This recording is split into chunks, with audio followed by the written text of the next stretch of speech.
porque essa semana eu estava revendo as aulas e o número de visualizações que nós temos tido já é considerável via internet.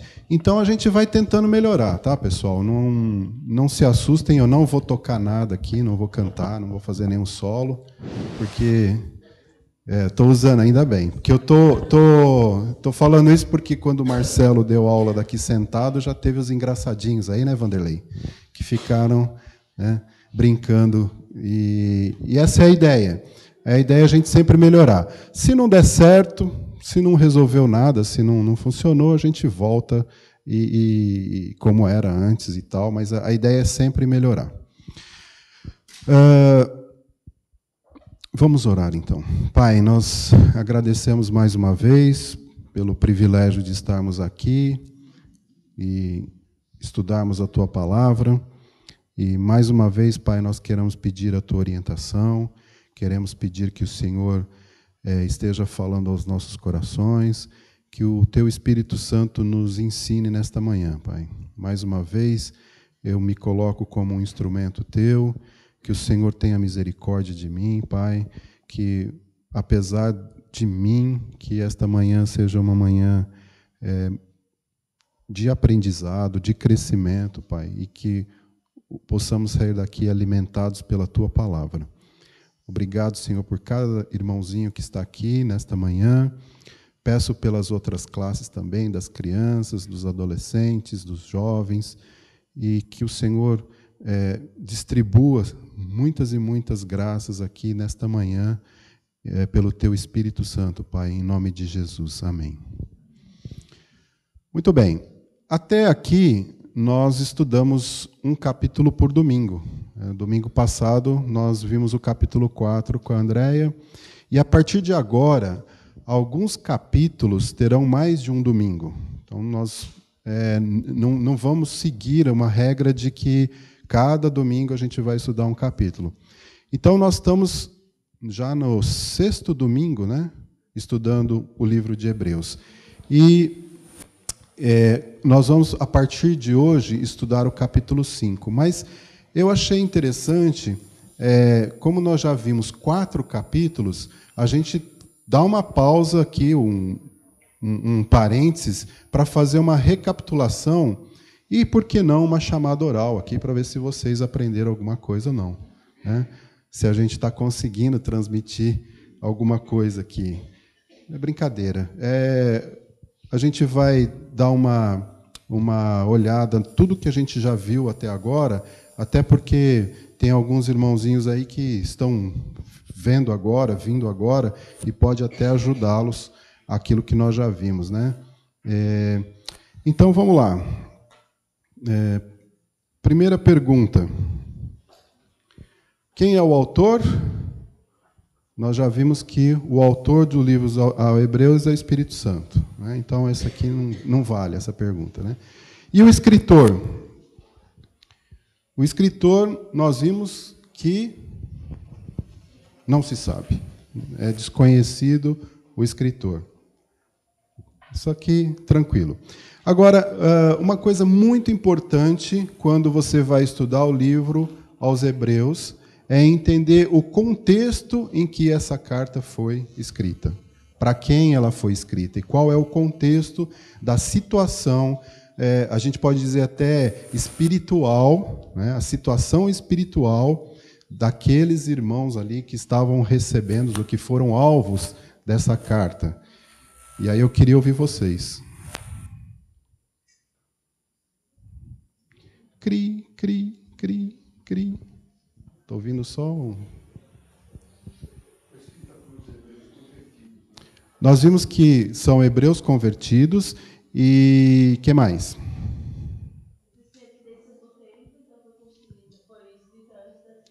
Muito provavelmente antes da destruição do templo, praticamente certeza absoluta, porque são mencionadas, né, várias coisas relativas ao templo. O que mais?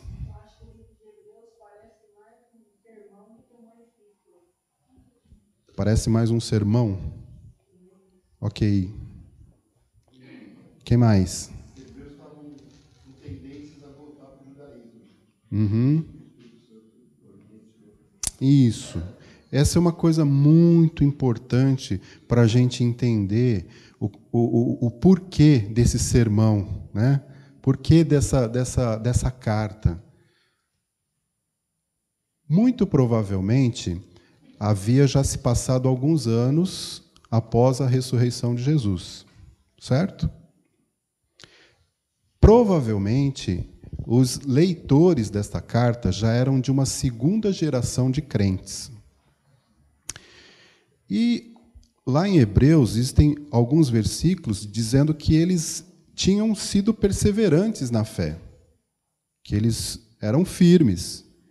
Porém, eles estavam sendo severamente perseguidos. Eles eram perseguidos pelos romanos, eles eram perseguidos pelos judeus. Afinal de contas, eles estavam querendo implementar uma nova religião, certo? E o que estava acontecendo? Na época em que essa carta foi escrita, eles estavam fraquejando na fé. Muito provavelmente, aquele sofrimento todo estavam fazendo pensar: será que vale a pena? Será que Jesus mesmo é o Messias? Puxa vida, nós estamos sendo perseguidos aqui e tínhamos toda aquela glória do judaísmo, né? Será que não é melhor a gente voltar para lá? E assim a gente ter uma vida um pouquinho mais de paz? Então, eles estavam na iminência de abandonar o cristianismo e voltar ao judaísmo. E aí eles estavam à beira da apostasia. Então, resumindo aqui, eram crentes perseguidos, eles estavam desanimados. O que mais? Tinham muitas dúvidas e pensavam em voltar para a lei, para o judaísmo. E aí, então, nós vamos ver o autor, né, mostrando que a gente chamou de palavra-chave aqui. Qual que é a palavra-chave do livro de Hebreus?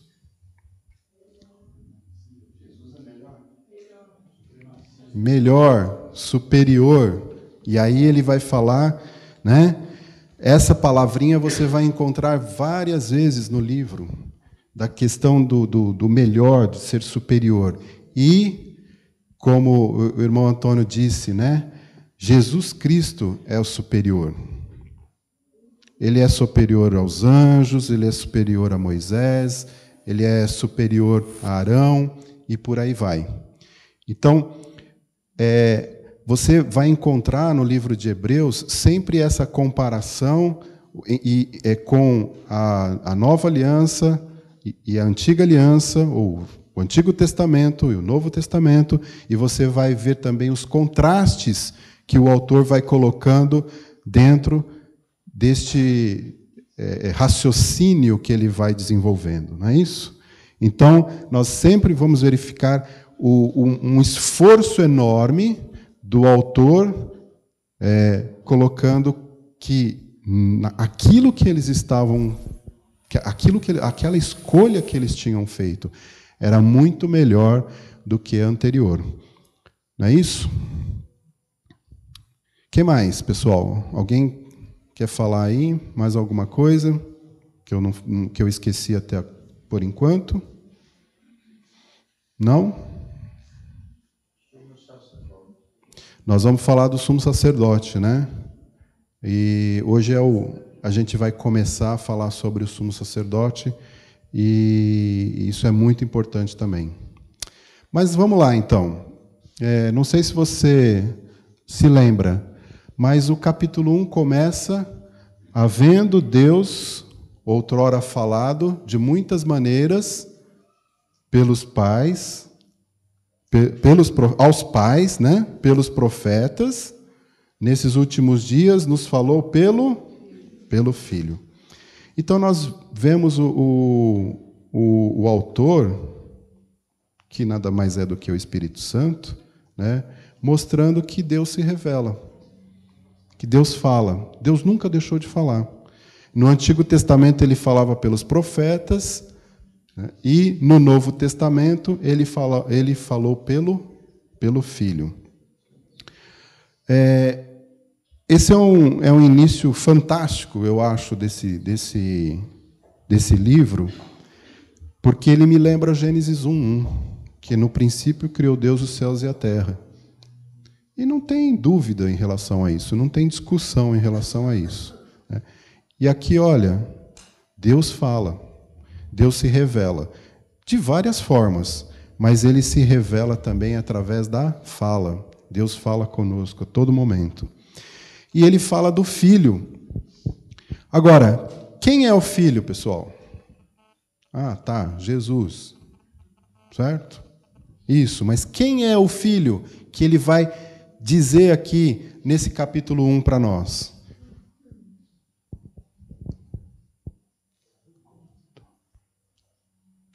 Acabou o tempo. Ninguém sabe. Que tristeza, gente. Ou vocês não sabem ou vocês não querem falar. Quem é o Filho? Lendo aqui, gente. Ele é o qual fez o... Primeira coisa, ele é o Criador do universo. Gente, esse capítulo 1 de Hebreus é extremamente importante, porque o livro inteirinho, a carta inteirinha, vai falar de Jesus. Agora, quem é esse Jesus? Ah, ele é só o Criador. Só isso. Ele é o Criador do universo, gente. Vocês acham que isso é pouca coisa? Não pode ser, né? Não pode ser. Gente, ele é o Criador do universo. É assim que o autor de Hebreus está falando. Parece que está chamando a atenção de todo mundo aqui. O que mais? Ele é o resplendor da glória e a expressão exata de Deus. Nós vimos isso com Marcelo. Você quer conhecer Deus? Olhe para Jesus. Você quer ver Deus? Veja Jesus. Ele, que é o resplendor da glória, expressão exata do seu ser, o que ele faz? Sustenta todas as coisas pela palavra do seu poder. Só isso. Só isso. Ele é o Deus Criador, o resplendor da glória, expressão exata de Deus, e é o sustentador do universo. É só dele que nós estamos falando aqui. Não é pouca coisa. Agora tem um detalhe. Depois de ter feito a purificação dos pecados, assentou-se à direita da majestade nas alturas. Esse Filho, ele se fez carne e morreu para purificar-nos dos nossos pecados. E aí ele fala, tendo se tornado tão superior aos anjos, quanto herdou mais excelente nome do que eles. Então, olha, esse Filho, ele é superior aos anjos também. Por quê? Porque na visão do judeu, do israelita, os anjos tinham uma importância enorme. Nós já vimos isso também. Só isso. Esse é o Filho, o Criador do universo, e aquele que morreu para purificar-nos dos nossos pecados. E aí no capítulo 2, nós começamos então com aquela conjunção, né? Por essa razão, portanto, não é isso? O que acontece aqui logo em seguida? O autor nos faz um alerta. Ele coloca um sinal de alerta aqui. Importa que nos apeguemos com mais firmeza às verdades ouvidas, para que delas jamais nos desviemos. Gente, é o Criador. Ele veio e ele falou e ele morreu, então é melhor a gente prestar atenção. É melhor a gente levar isso em consideração. Afinal de contas, ele é o Criador do universo e ele sustenta todas as coisas pela palavra do seu poder.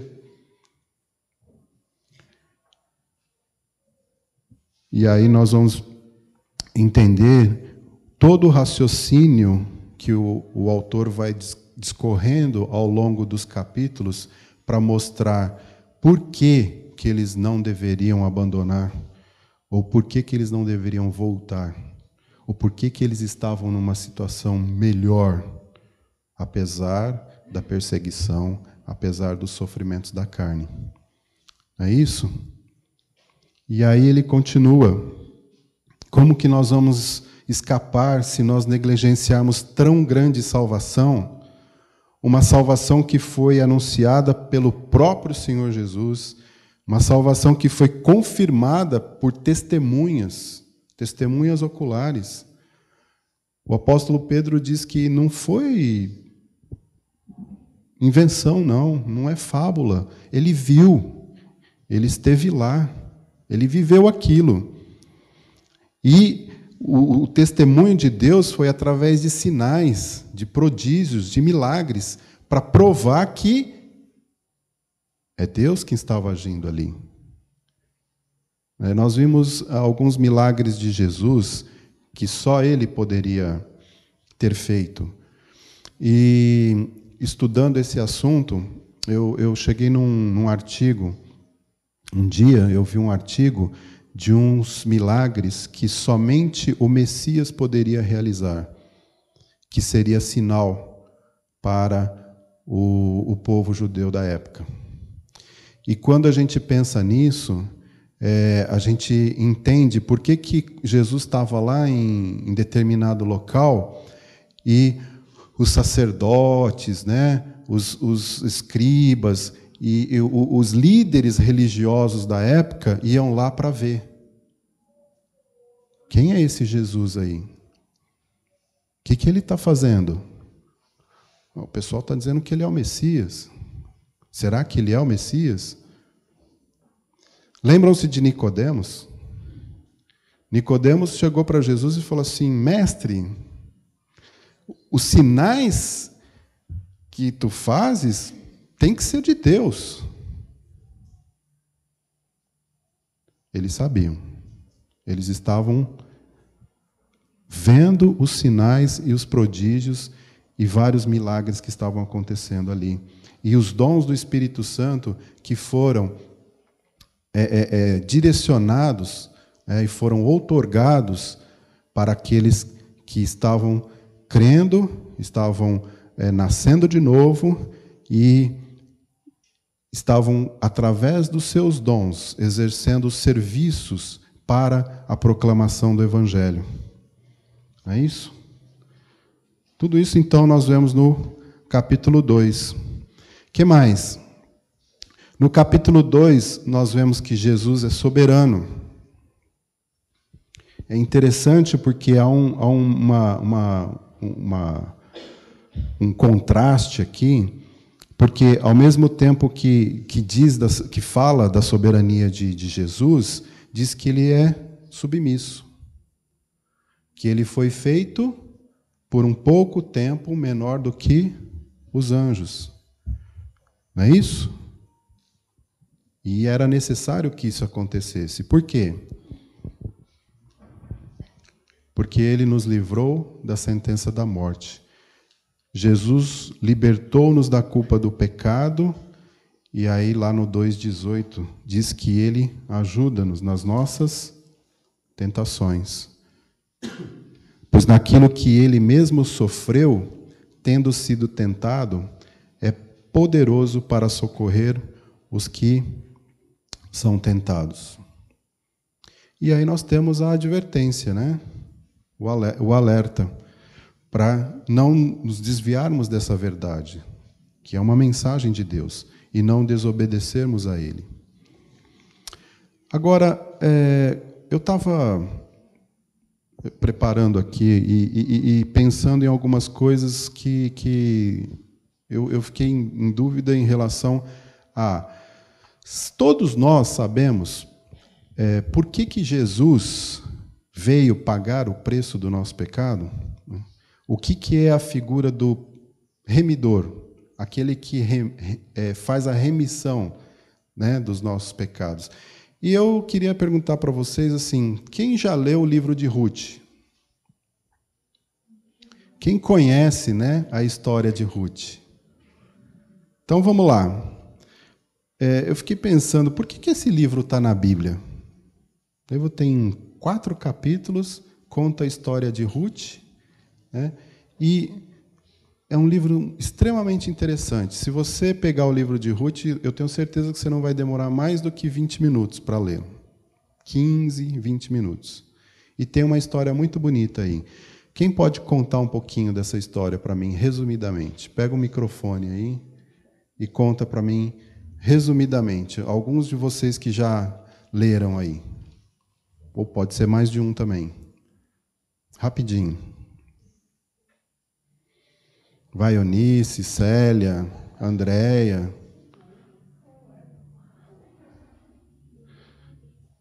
Voluntário ou eu chamo alguém? Eu convoco alguém? Professoras de escola dominical que contam isso, né, lá para as crianças. E aí, pessoal, vamos lá. Vamos participar da aula, por favor.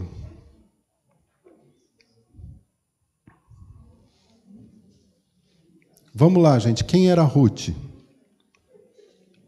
Ruth era judia? Ruth era judia? Era.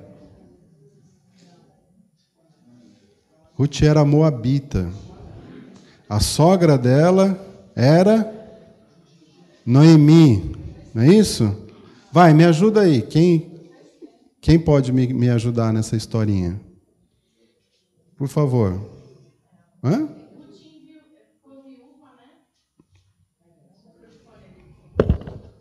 Olha lá, professora de escola dominical. Tinha que ser. Ruth ficou viúva, né? E por amor, a Noemi, ela decidiu ficar com a Noemi e servir a Noemi. Né? Uhum. Mas ela, no meu entendimento, a judia era a Noemi, né?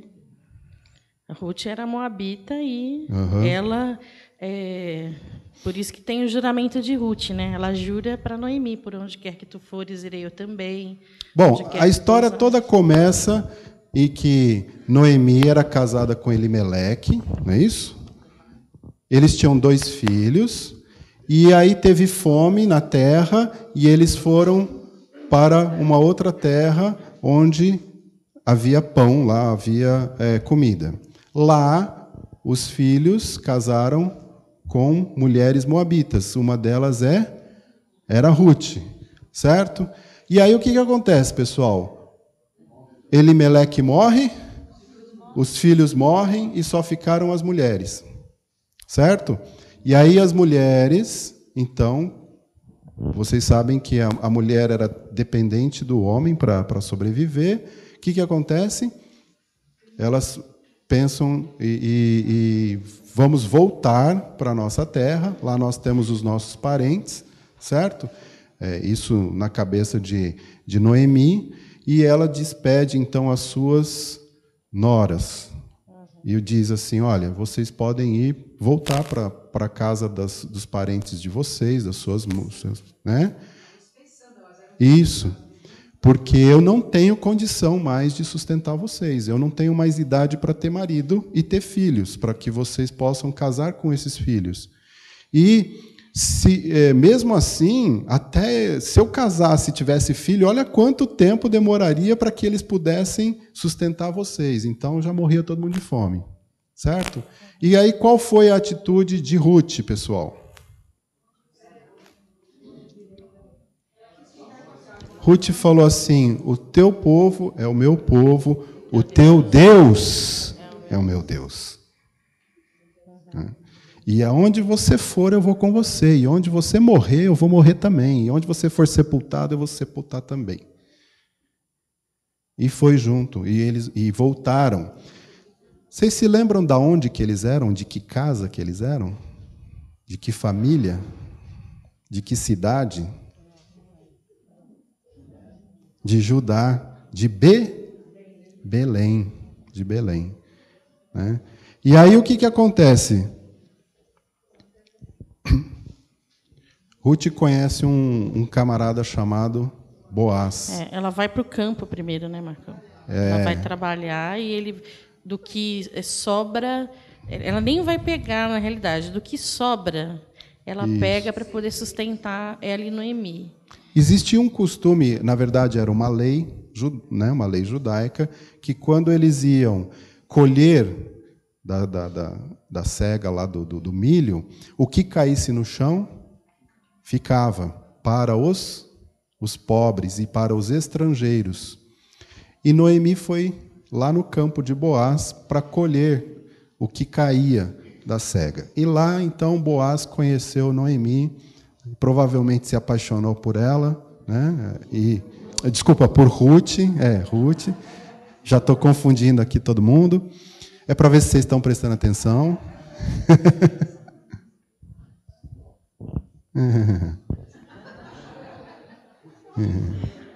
E aí, aqui você não pode errar, gente. Você errou, é cacetada, vem que vem, né? Então tem que ficar ligado. E aí o que acontece, gente? Boaz poderia remir.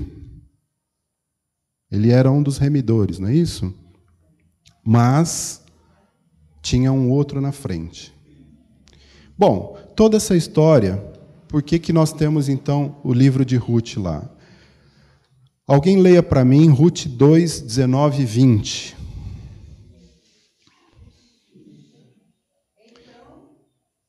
Espera só um pouquinho, Eunice, porque o pessoal não sabe que Ruth é depois de Juízes, tá? Então estão procurando ainda aí.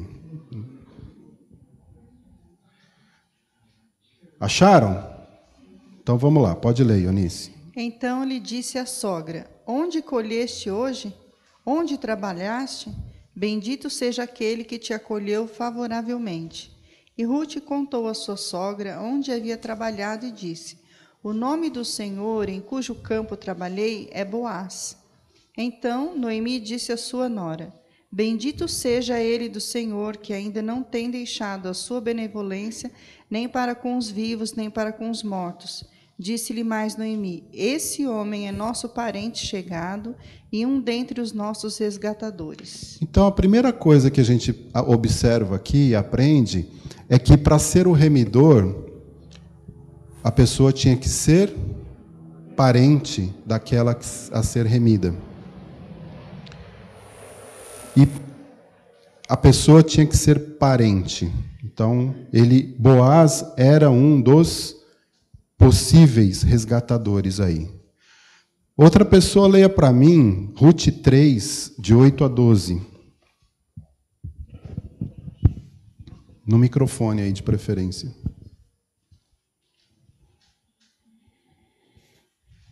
Sucedeu que, pela meia-noite, assustando-se o homem, sentou-se, e eis que uma mulher estava deitada a seus pés. Disse ele: quem és tu? Ela respondeu: sou Ruth, tua serva. Estende a tua capa sobre a tua serva, porque tu és resgatador. Disse ele: bendita sejas tu do Senhor, minha filha. Melhor fizeste a tua última benevolência que a primeira, pois não foste após jovens, quer pobres, quer ricos. Agora, pois, minha filha, não tenhas receio. Tudo quanto disseste eu te farei, pois toda a cidade do meu povo sabe que és mulher virtuosa. Ora, é muito verdade que eu sou resgatador, mas ainda outro resgatador há mais chegado do que eu. Então, o que nós aprendemos como segundo ponto aqui? Que o remidor deve ser o parente com o direito de resgatar. Boaz tinha esse direito aí, certo? Ruth 4, de 1 a 14.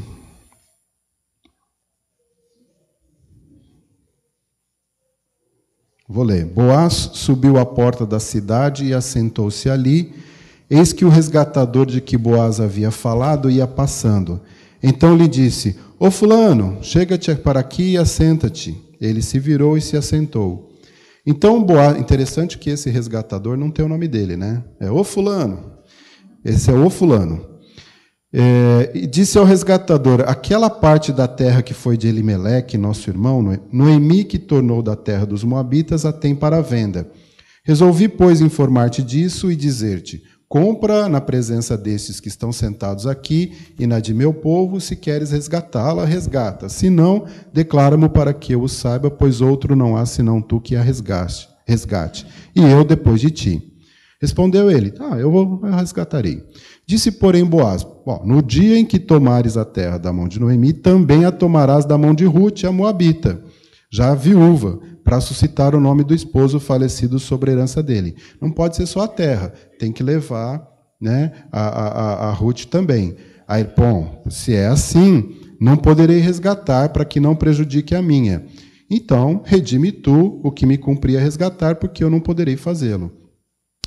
E este era outrora o costume em Israel quanto a resgates e permutas. O que queria confirmar qualquer negócio, tirava o calçado e o dava ao seu parceiro. Assim se confirmava negócio em Israel. Não tinha cartório, né? Não tinha advogado para ir lá e fazer o contrato, então o contrato era feito trocando-se os sapatos, né?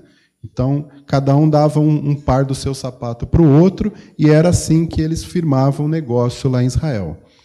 Disse, pois, o resgatador a Boaz: compra tu, e tirou o calçado. Então Boaz disse aos anciãos e a todo o povo: sois hoje testemunhas de que comprei da mão de Noemi tudo o que pertencia a Elimeleque, a Quilion e a Malom, que eram os filhos de Elimeleque e Noemi. E também tomo por mulher Rute, a moabita, que foi esposa de Malom, para suscitar o nome deste sobre a sua herança, para que este não seja exterminado dentre seus irmãos e da porta de sua cidade. Disto sois hoje testemunhas. 10 testemunhas ali.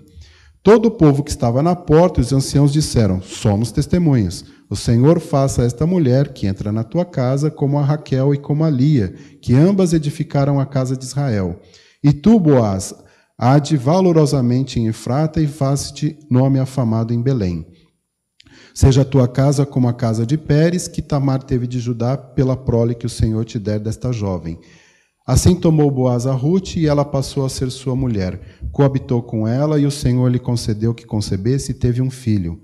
Então as mulheres disseram a Noemi: seja o Senhor bendito, que não deixou hoje de te dar um neto, que será teu resgatador, e seja afamado em Israel o nome deste.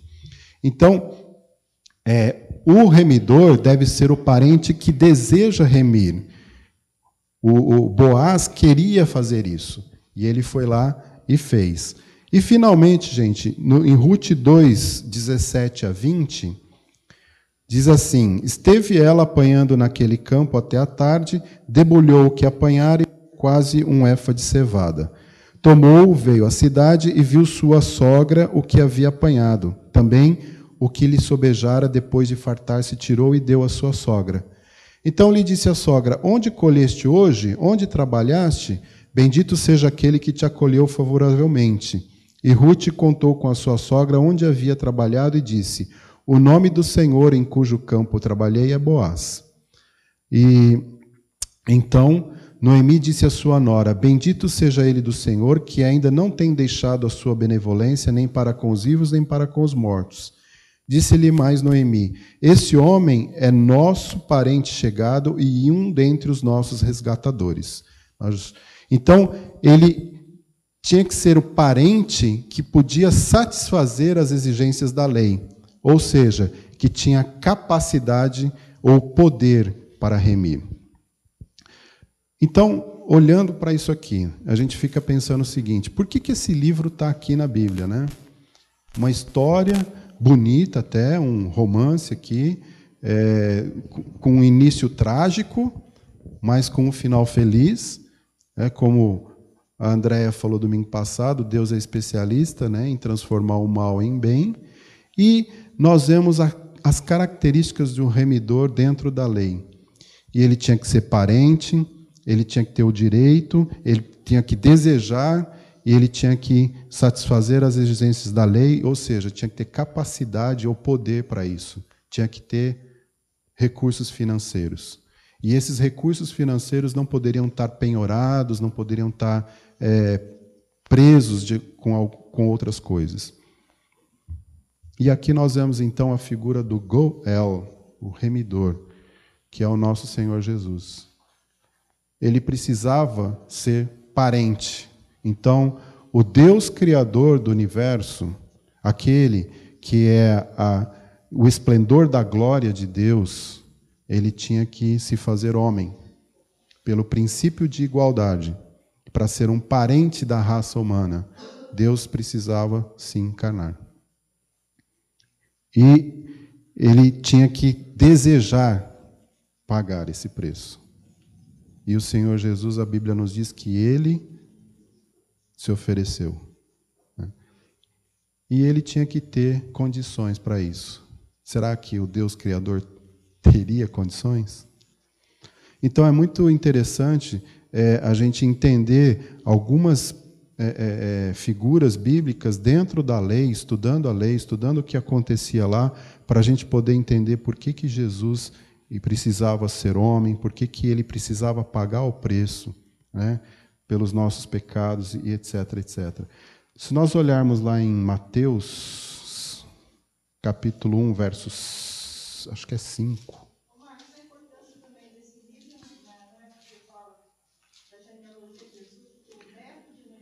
É o que eu ia falar agora. Mateus 1, 5. Pode ler aí para mim, Eunice. Mateus 1, 5.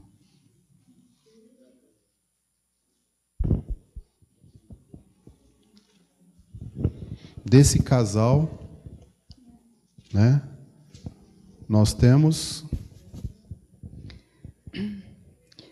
Salmão gerou de Raabe a Boaz. Este de Ruth gerou Obed, e Obed a Jessé. E Jessé era o pai do rei Davi, né? Então nós vemos que coisa bonita, que interessante, que desse casal, então, descende Jesus. Muito bem, vamos lá. Em Hebreus capítulo 3, mais uma advertência. Mais uma advertência aqui. Jesus é superior a Moisés.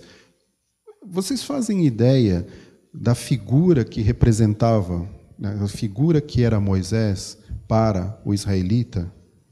Eu acho que é até hoje, né, Silvio? Né, Jonathan?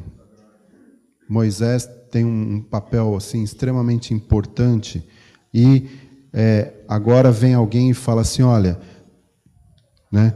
Jesus, todavia, tem sido considerado digno de tanto maior glória do que Moisés, quanto maior honra do que a casa tem aquele que a edificou. A casa é importante? É importante. Mas e quem construiu a casa? Não é mais importante? Não tem maior importância quem construiu a casa do que a própria casa? Então prestem atenção. Prestem atenção. E aí vem os alertas nos versículos seguintes, que chamando a atenção dos leitores para o perigo da incredulidade. Olha,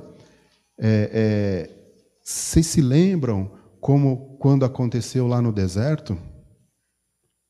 E aí o autor vai explicando, né? O povo de Israel no deserto deixou que a incredulidade tomasse conta do coração deles. Apesar de tudo o que eles viveram ali na libertação da escravidão, dos milagres que o Senhor Jesus foi mostrando para eles, foi vivendo com eles, porque eu creio que aquela tocha que estava ali com eles à noite, né, aquela nuvem que estava ali com eles, era o próprio Senhor Jesus ali, naquele deserto, né? Eles se voltaram contra Deus. E com isso, gente, uma geração inteira morreu ali no deserto. E eles não conseguiram entrar na terra prometida, por causa da incredulidade, né?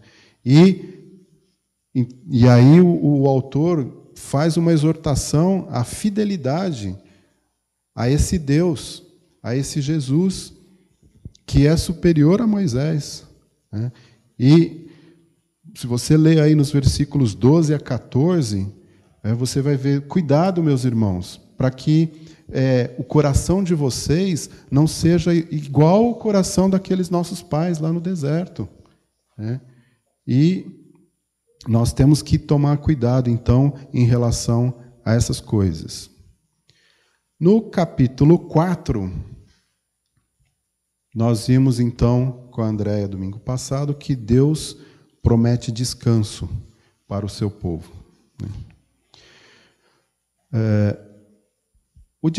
Aqui, de novo, nós vamos ter aquele contraste, né? Aquela ideia do Antigo Testamento com o Novo Testamento, e nós vamos ver que no Antigo Testamento o descanso era a terra prometida, né? E, como nós vimos, eles não entraram por causa da incredulidade, né?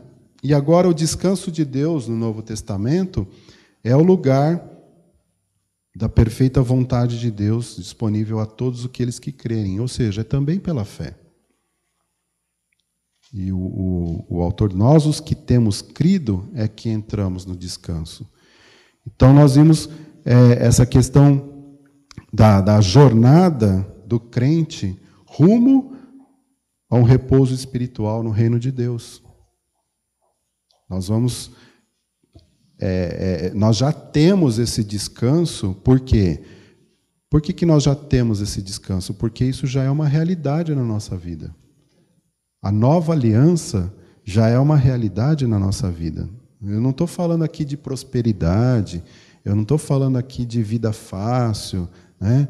de coisas boas e agradáveis, mas eu estou falando na questão espiritual, nas coisas que são ligadas ao reino de Deus, as coisas espirituais.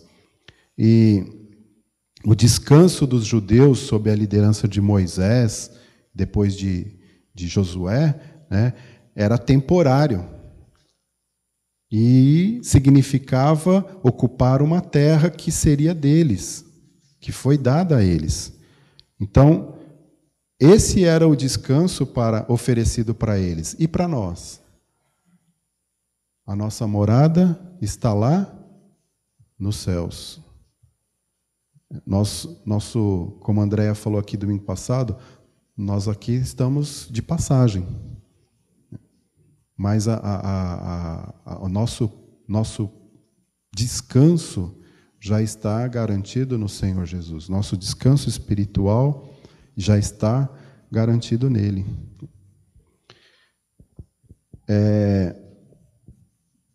Talvez um ponto para a gente parar e meditar um pouquinho sobre isso, porque muitas pessoas ainda não estão vivendo nesse descanso, né, espiritual. E muitas vezes a questão espiritual ela recebe interferência da nossa vida material, daquilo que a gente está vivendo hoje, como situações de dificuldades, de problemas. E aí a gente precisa parar e pensar, como nós aprendemos lá em Filipenses 4, 6, 7, que nós devemos colocar todas as nossas ansiedades diante do Senhor, com súplicas, com orações, porque aí a paz de Deus, que excede todo entendimento, guardará as vossas mentes e os vossos corações em Cristo Jesus. Nós precisamos aprender a colocar diante do Senhor. Corre para a cruz. A gente tem dificuldade? Tem dificuldade. Mas o nosso descanso está na cruz do Senhor Jesus. E não tem, eu acho, para mim, a minha experiência, não tem coisa melhor do que estar espiritualmente confortado pela situação que o Senhor Jesus nos coloca. Pela certeza que nós temos da vitória e que nada vai nos separar do amor de Deus, né? Que todas as coisas contribuem para o nosso bem. Então, nós temos o quê? O descanso espiritual. Temos ou não temos, gente? Amém. E se você não tem esse descanso espiritual, é porque está faltando Jesus na tua vida. Porque Ele é o nosso descanso. E é isso que o escritor e o autor de Hebreus estão falando. Né? E continua com algo fantástico que nós vimos aqui, falando sobre a palavra de Deus. Que a palavra de Deus, ela é viva e eficaz, e mais cortante. Você está precisando de conforto, está precisando de consolo, está precisando de ajuda? Busca na palavra de Deus, porque ela é viva e ela é eficaz. Quantas vezes, se eu perguntar aqui, abrir o microfone, muitas pessoas aqui poderão dar testemunhos de que estavam com dificuldade espiritual. Buscou socorro na palavra, e esse socorro veio. Através da palavra de Deus. Às vezes pelo simples ler a palavra de Deus. Não foi nem um sermão, não foi nem um estudo bíblico, mas foi uma leitura, uma meditação, em que o Senhor falou no teu coração. O Espírito Santo tocou no teu coração. Porque a palavra de Deus é viva e eficaz. Mas ela também expõe todos os pensamentos e desejos. Ela expõe todos os pensamentos e desejos. Quando eu leio a palavra, eu me vejo ali. Quando eu vejo as dificuldades do apóstolo Paulo, as dificuldades, a Andréia falou também domingo passado sobre Hebreus 11, né? Todos eles tiveram dificuldades. Nós vamos chegar lá para ver como que agiram os chamados heróis da fé. Todos eles tiveram dificuldade. Mas eles estão na galeria da fé por quê? Por causa da fé. Cada um num exemplo muito bonito ali. E aí todas as coisas estão descobertas e patentes aos olhos daquele a quem temos de prestar contas. Não tem nada que você possa pensar ou fazer que Deus não esteja vendo, que Ele não conheça. O salmista disse, se eu subir no mais alto monte, lá está. Se eu for lá no mais profundo abismo, lá estás também. Não tem como você fugir da presença de Deus. Então, todas as coisas estão descobertas e patentes aos olhos de Deus. E isso também é algo muito bom. Por que eu digo que é bom? Porque Deus sabe tudo aquilo que a gente precisa.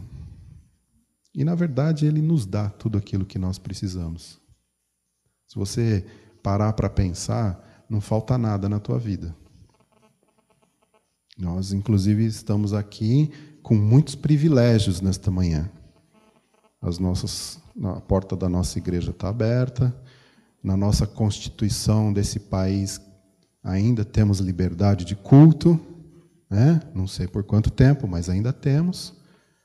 Né? Ninguém aqui está com ebola, que eu saiba. Ninguém aqui está passando fome, certo? Então nós temos tudo que nós precisamos. O som está funcionando, né? A transmissão está funcionando aí, Padre? Está lá, está funcionando. Temos pessoas nos vendo e eu fiquei até contente porque eu vou mandar um beijo para a Elaine. A Ilana nos acompanha lá nos Estados Unidos, né? Então, assim, é privilégio. Nós temos muito mais do que nós precisamos. Porque o Senhor cuida de nós, Ele sabe tudo. Ele sabe tudo o que nós precisamos. Mas, pelo outro lado, Ele também conhece as nossas fraquezas e sabe os nossos pecados, onde nós caímos, onde nós erramos. E é aí que a gente tem que tomar muito cuidado, né? Porque precisamos estar sempre buscando a santificação, buscando agradar ao Senhor em tudo, em todas as situações da nossa vida, meus irmãos, em tudo. E no final do capítulo 4, nós temos então a figura do sumo sacerdote sendo colocada aí. Capítulo 4, verso 14. Tendo, pois, a Jesus, o Filho de Deus, como grande sumo sacerdote que penetrou os céus, conservemos firmes a nossa confissão. Quem é esse sumo sacerdote sendo apresentado aí? Versículo 14. É Jesus Cristo, o Filho de Deus. De novo, Jesus, o Filho de Deus. E no versículo 15, não temos sumo sacerdote que não possa compadecer-se das nossas fraquezas. Antes, foi ele tentado em todas as coisas à nossa semelhança, mas sem pecado.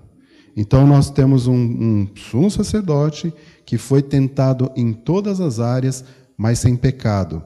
E qual é a consequência disso? Acheguemo-nos, portanto, confiadamente junto ao trono da graça, a fim de recebermos misericórdia e acharmos graça para socorro em ocasião oportuna. Como eu falei aqui, Ele pode nos ajudar em qualquer área da nossa vida, porque Ele tem essa empatia. E o sumo sacerdote ele tinha que ter a simpatia e a empatia de conhecer as nossas dificuldades e nos ajudar. E eu tenho certeza absoluta aqui que todos nós temos alguma experiência para contar para os nossos irmãos aqui em relação a quanto o Senhor Jesus nos ajuda. A todo momento, a todos os dias. E aí, então, pessoal, a gente chega no capítulo 5, né? E nós vamos ver, a partir de agora, essa figura tão importante do sacerdote. E aqui, no caso, o sumo sacerdote. E, então, por que nós vamos estudar a partir do capítulo 5, né? Começou aqui no 4, no 14, a apresentação do sumo sacerdote, Jesus, e aí vai até quase o final de Hebreus falando do sumo sacerdote. Então, é importante nós entendermos por que o autor aqui está falando tanto do sacerdote, do sumo sacerdote. Né? O que fazia o sacerdote? Né? Quem era o sumo sacerdote?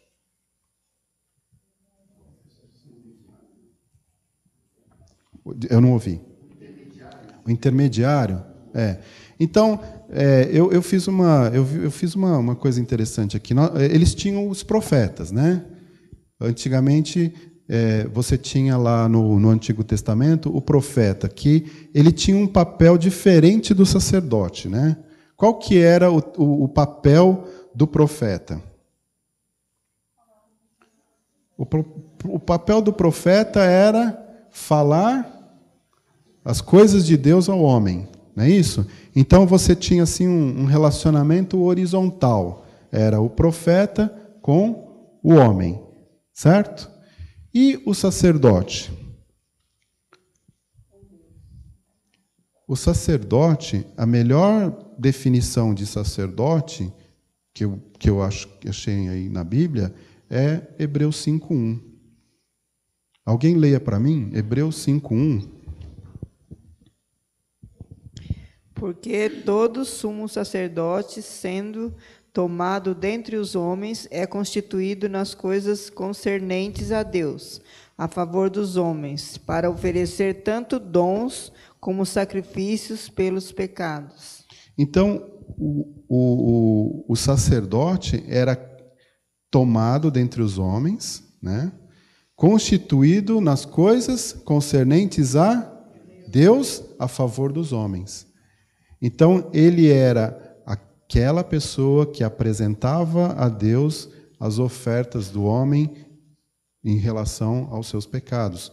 Ou seja, ele era um mediador entre o homem e Deus. Um relacionamento vertical, né? E eu achei interessante essa figura aí. Então, nós tínhamos o profeta e nós tínhamos o sacerdócio. O sacerdócio é um dos pontos principais do plano de Deus para a humanidade, né? E para os israelitas, eles eram especiais, porque eram eles que apresentavam a oferta pelos pecados dos israelitas, não podia ser outro. Só eles podiam fazer isso. Então, o autor de Hebreus vai falar muito sobre a questão do sacerdote, ou do sumo sacerdote, porque isso é importante para aqueles leitores que estavam querendo voltar para o judaísmo, né? E aí ele vai mostrar quem era o sumo sacerdote no Antigo Testamento e quem é no Novo Testamento, né? Então, o sacerdote, ele tinha que oferecer sacrifício pelos pecados do povo. Mas esses pecados só podiam ser removidos com sacrifício. Por quê? Porque sem derramamento de sangue não há remissão. A primeira menção de pessoas que agiram como sacerdotes, nós vamos ver lá em Gênesis 4, 3 e 4. Alguém leia para mim, por favor.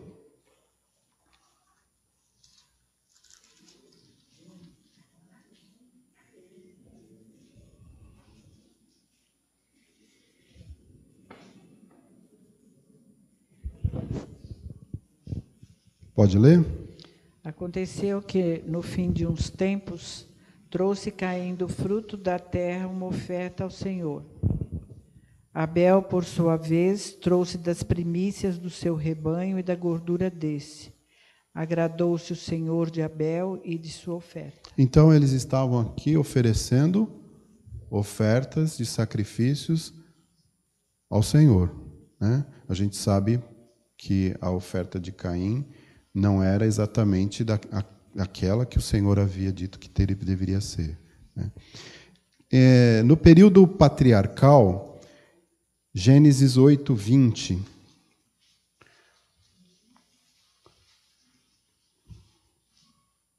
Aliás, aqui ainda não é, né, o patriarcal.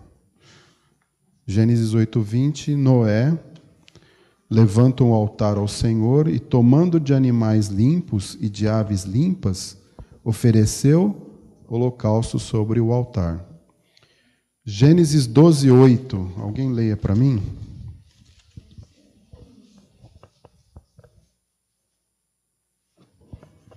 Passando dali para o monte, ao oriente de Betel, armou a sua tenda, ficando Betel ao ocidente e Ai ao oriente. Ali edificou um altar ao Senhor e invocou o nome do Senhor. Isso, Val, né? Lê o finalzinho do 7 para a gente entender quem é que levantou esse altar aí. Darei à tua descendência esta terra. Ali edificou Abraão um altar ao Senhor. Abrão, né? Abrão edificando um altar ali. E Gênesis 35, 7.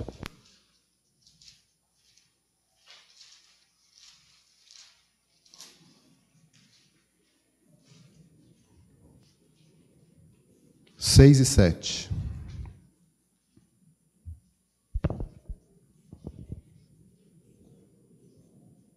Quem achou? Assim chegou Jacó à luz, chamada Betel, que está na terra de Canaã, ele e todo o povo que com ele estava, e edificou ali um altar, e ao lugar chamado Eu-Betel, porque ali Deus se lhe revelou quando fugia da presença de seu irmão. Então, Jacó também fazendo esse papel de oferecer sacrifício. Lá em Jó, capítulo 1, versículo 5...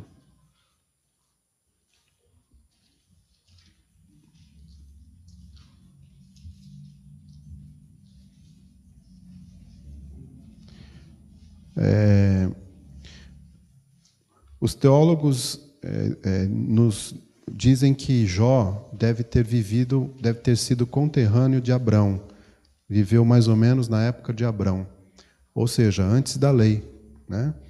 E olha só o que ele fazia aí. Alguém lê para mim o versículo 5 do capítulo 1. Decorrido o turno de dias de seus banquetes, chamava Jó a seus filhos e os santificava. Levantava-se de madrugada e oferecia holocausto segundo o número de todos eles, pois dizia: talvez tenham pecado os meus filhos e blasfemados contra Deus em seu coração. Assim o fazia Jó continuamente. Muito bem. Então, esse é o período antes da lei. Mas aí nós vemos a questão da lei, né? Em Êxodo 28.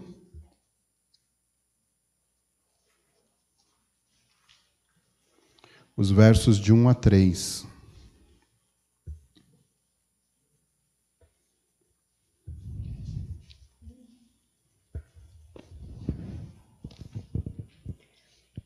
Faze também vir para junto de ti Arão, teu irmão e seus filhos com ele, dentre os filhos de Israel, para me oficiarem como sacerdotes, a saber, Arão e seus filhos, Nadab, Abiú, Eleazar e Itamar.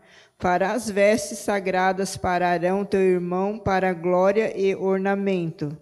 Falarás também a todos os homens hábeis e a quem enchi do espírito de sabedoria, que façam vestes para Arão, para consagrá-lo, para que me ministre o ofício sacerdotal.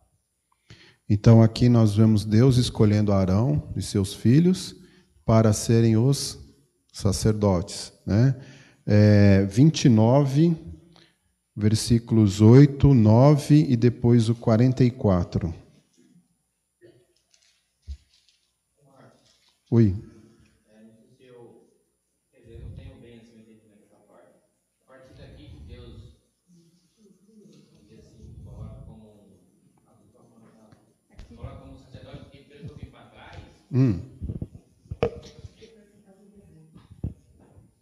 Pelo que eu entendi, assim, antes que a gente foi ver lá do Caim e Abel, eles ofereceram um sacrifício direto, então não tinha o sacerdócio. Ok. Então, foi a partir desse momento que Deus nomeou as pessoas? A partir desse momento que Deus separa uma tribo, a tribo de Levi, para tomar conta só da parte espiritual, que eles eram os sacerdotes, tá? Você vem domingo que vem?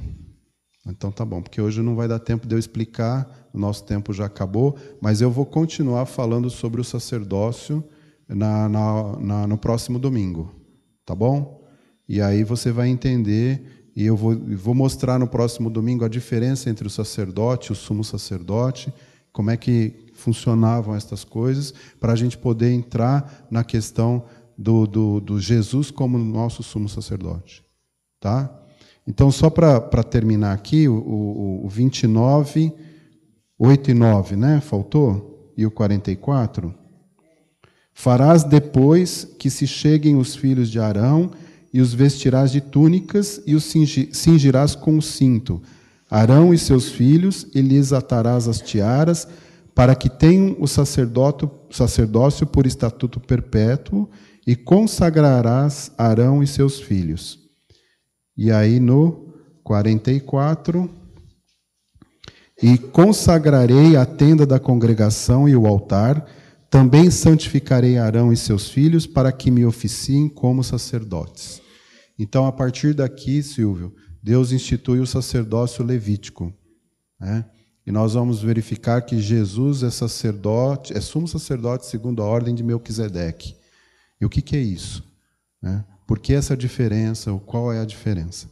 Bom, então, domingo que vem a gente continua entendendo essas coisas que são, a partir de agora, muito importantes para o nosso entendimento em relação ao livro de Hebreus. Certo? Então, por favor, não vão embora que a gente ainda vai tirar uma foto ali para a contracapa do livrinho do Natal, né? E então o Ion pediu para a gente não ir embora, que vamos nos reunir ali na frente da igreja para bater uma foto, tá bom? Que o Senhor Jesus nos abençoe e tenham todos um bom domingo. Hoje não vai